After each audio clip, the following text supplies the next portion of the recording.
Aula de hoje: verbos, segunda parte.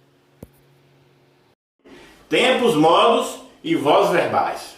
Vamos lá. Indicativo é o modo que expressa a certeza.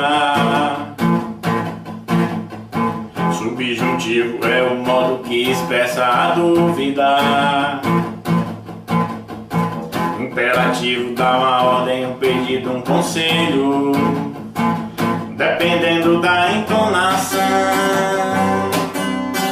Se eu ganhei ou perdi, o passado é perfeito. No imperfeito eu perdia ou ganhava, mais que perfeito eu ganhará.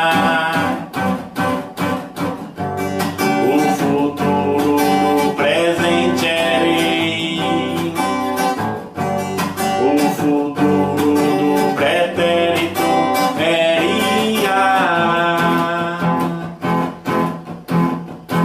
Imperativo negativo é o presente do subjuntivo.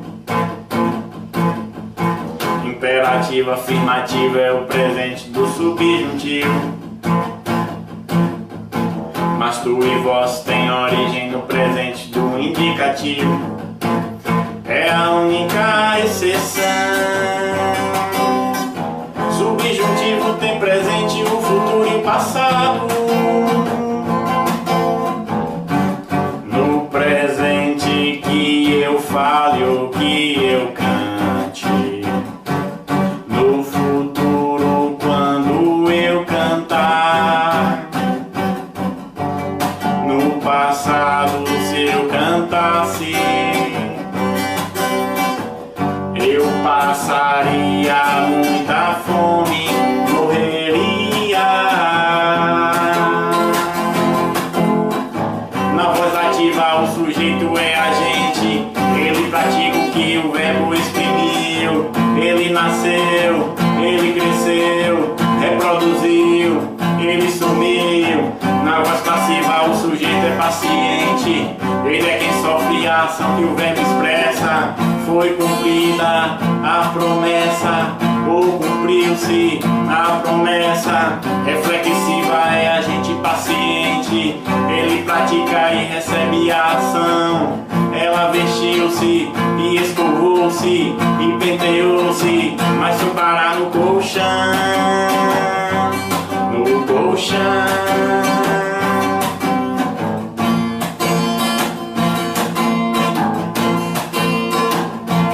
No colchão.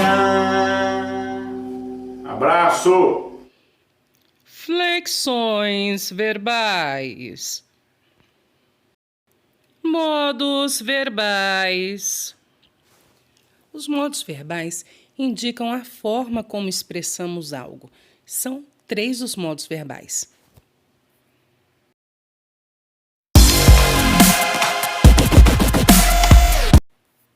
O modo indicativo, como o próprio nome diz, serve para indicar algo, quando você está apontando algo. Ele exprime certeza, exprime um fato, uma realidade. Por exemplo, trocando um pouquinho a frase aí do exemplo. Pedro Henrique fazia bolos de chocolate para vender para a professora. Ou tem o desejo de ajudar os mais necessitados.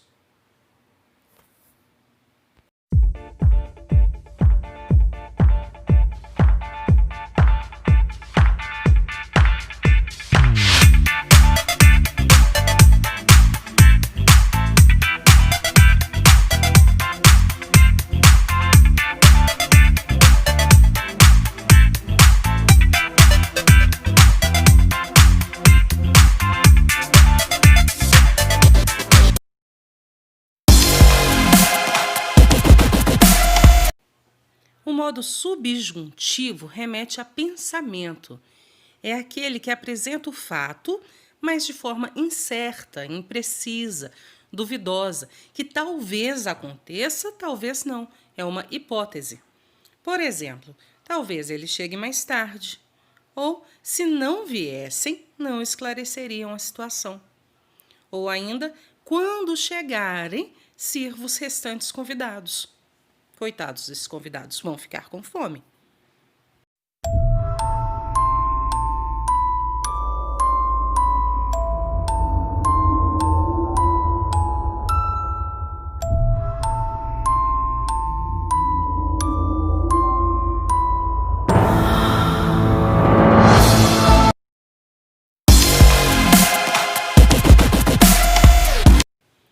E o modo imperativo lembra o quê? Um imperador está imperando, está dando ordens. Esse é um verbo que expressa ordens, pedidos, conselhos, instruções. É muito usado em anúncios publicitários e instruções de receitas, por exemplo. Um exemplo: caminhe todos os dias para a saúde melhorar.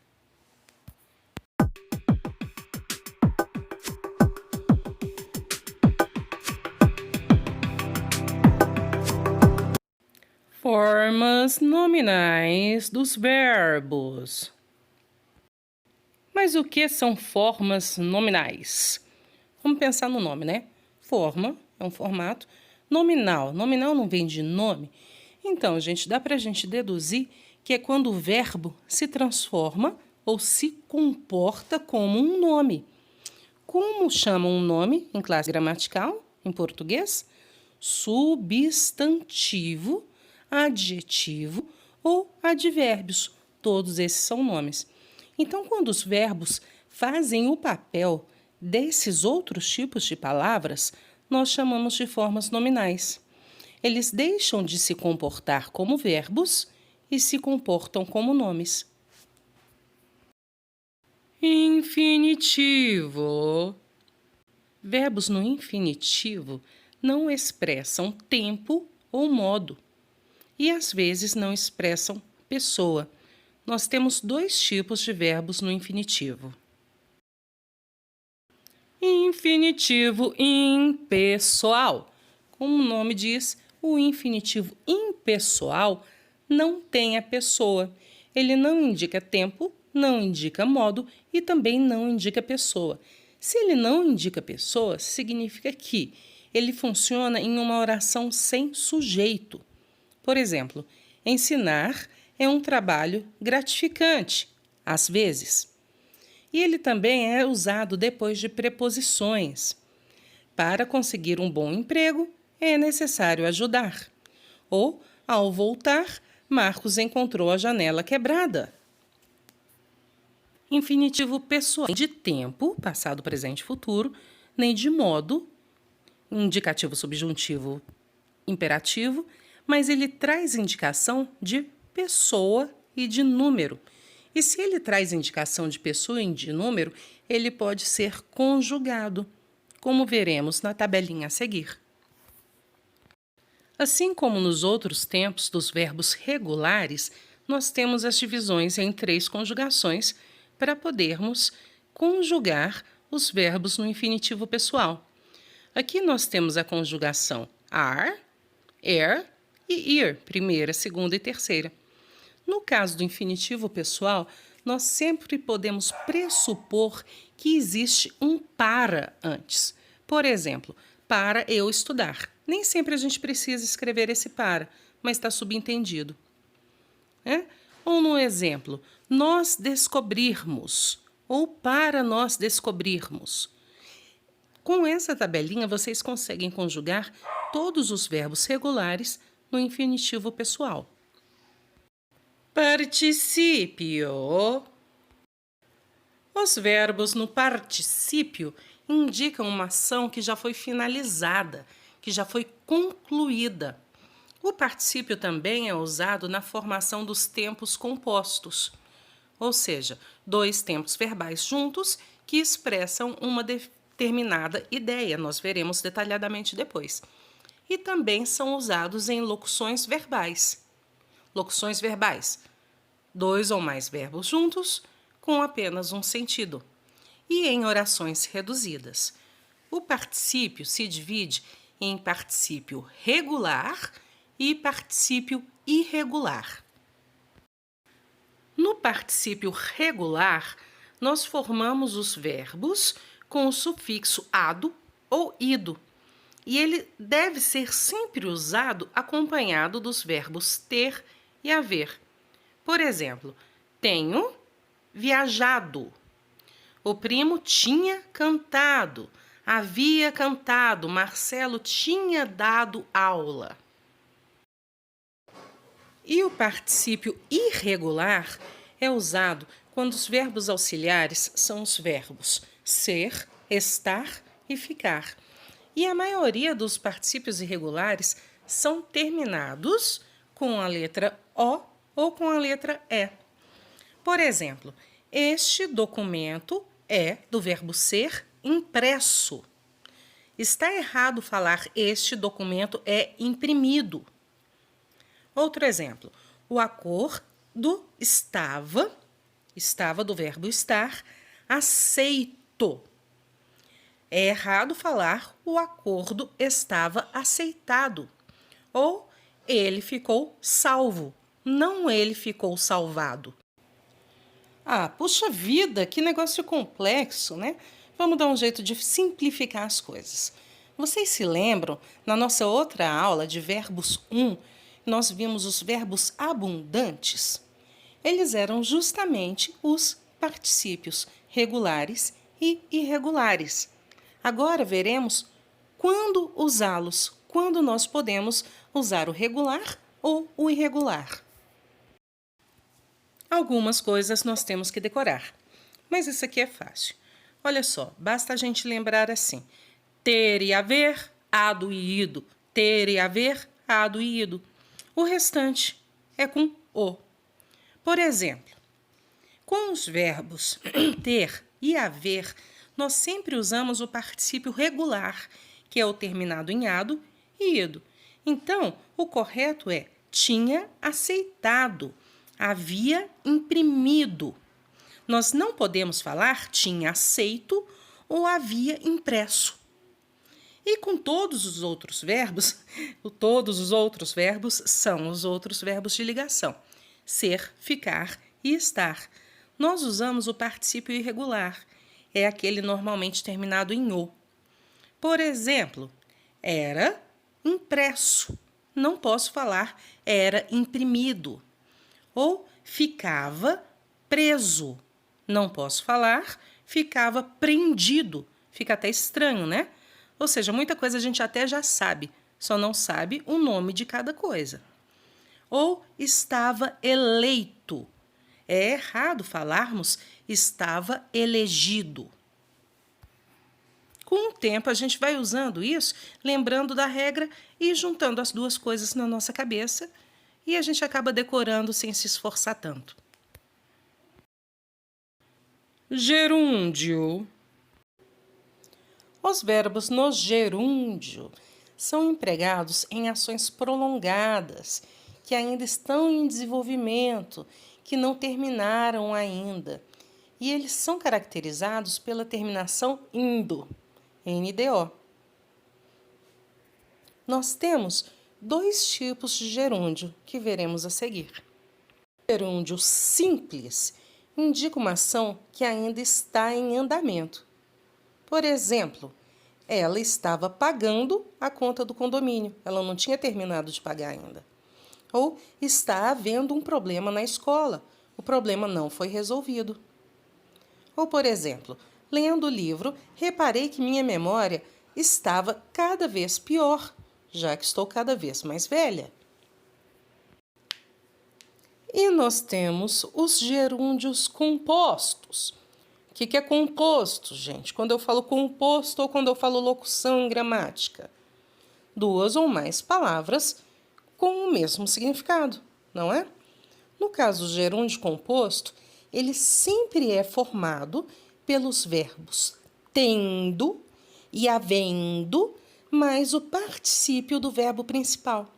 Por exemplo, tendo chegado após o almoço, ou tendo discutido com calma, ou havendo experimentado o bolo. O que é muito falado desse caso do gerúndio é um negócio que se nomeou de gerundismo. ele é o uso inadequado do gerúndio, que é um vício de linguagem. Também é chamado de linguagem de telemarketing. O que acontece? O gerúndio dá a ideia de uma ação em andamento. E o gerundismo dá a ideia de um futuro em andamento, de uma ação que não será finalizada nunca. Por exemplo, você precisa estar pegando a senha. Então parece que a gente precisa estar pegando a senha o tempo todo, que não existe. Ou posso estar te ajudando, ou estarei te ligando na semana que vem.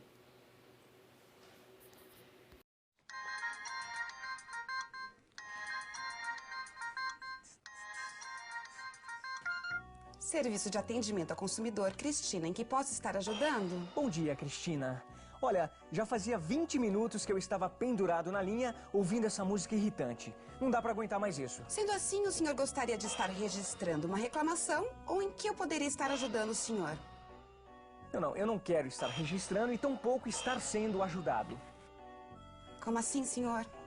Então, já que eu não vou poder estar ajudando o senhor, eu vou estar transferindo a sua ligação... Minha senhora, não me tire a paciência. Seja direta na sua comunicação, ok?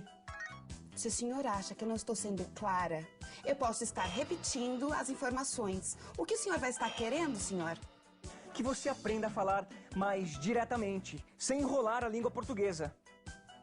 O senhor poderia estar sendo um pouco mais claro, senhor? Eu quero dizer que você, por exemplo, em vez de me pedir para estar sendo mais claro, basta simplesmente dizer para eu ser mais claro, viu?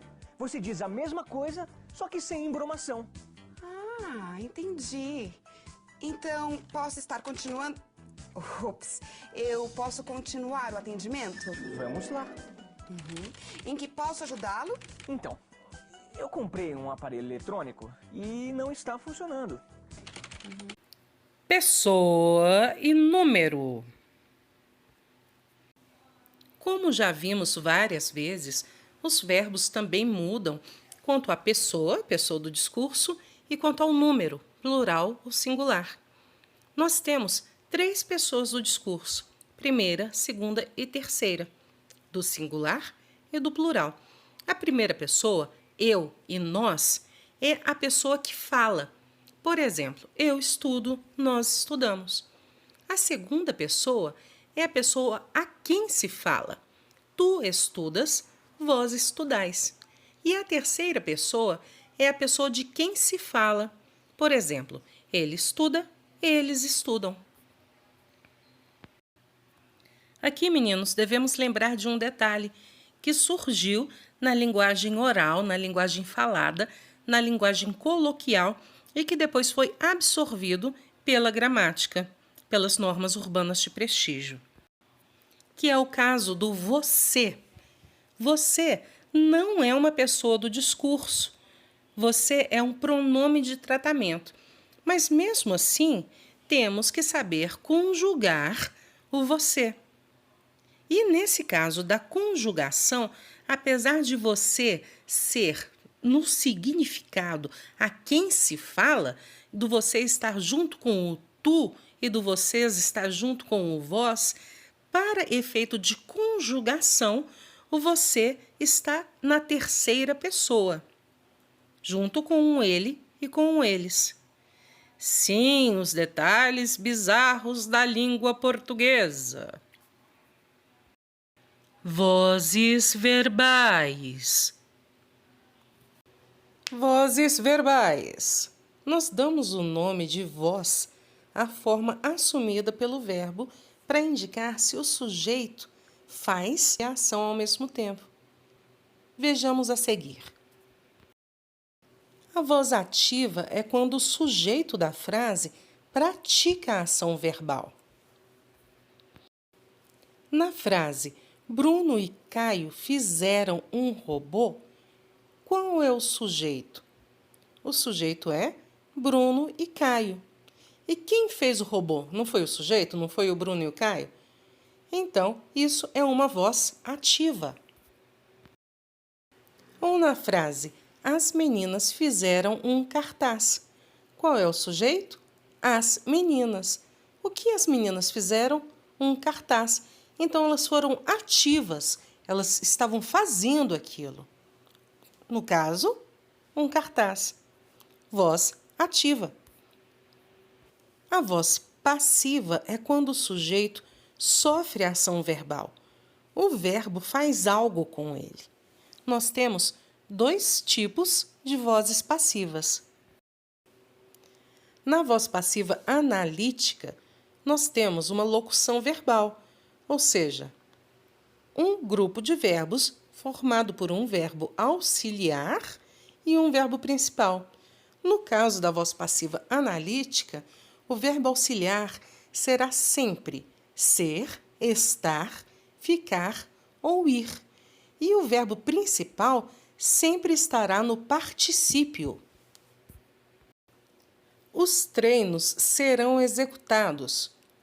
O sujeito é os treinos. Eles não estão sofrendo a ação do verbo. No caso da locução verbal, serão executados. Então, isso é uma voz passiva, está sendo passivo, não está fazendo nada, está recebendo uma ação. Mais um exemplo. Os alunos foram premiados. O sujeito dessa frase é os alunos. E a locução verbal foram premiados. Ou seja, os alunos não estão fazendo nada, eles só estão recebendo os prêmios, eles estão sofrendo a ação. Nesse caso, a gente é composta dessa locução verbal que vocês veem aí. O verbo auxiliar ir, mais o verbo principal no particípio, premiados. E nós temos a voz passiva. Ela é menor, ela é encolhida, ela é sintetizada. E é formada de um verbo na terceira pessoa, pode ser do singular ou do plural, e do pronome pessoal do caso oblíquo, se, que nesse caso será chamado de pronome apassivador. Vejam bem, nos 2 casos, o sujeito está sofrendo a ação. Mas nesse caso aqui, olhem essa frase, brinca-se na piscina. Cadê o sujeito? O sujeito desse caso, meninos, ele se transforma exatamente nessa partícula se, no pronome se. Então, ele está sofrendo a ação de se brincar, não é? Ele não está fazendo nada. Brinca-se na piscina, então é um caso de voz passiva sintética. Voz reflexiva.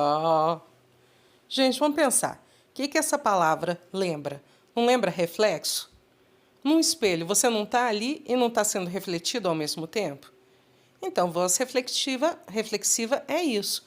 É quando o sujeito pratica e sofre a ação verbal ao mesmo tempo. A voz reflexiva, então, acontece quando usamos os verbos reflexivos, que são aqueles que expressam ações praticadas sobre a própria pessoa. O sujeito faz e recebe a ação. Ele é ativo e passivo ao mesmo tempo.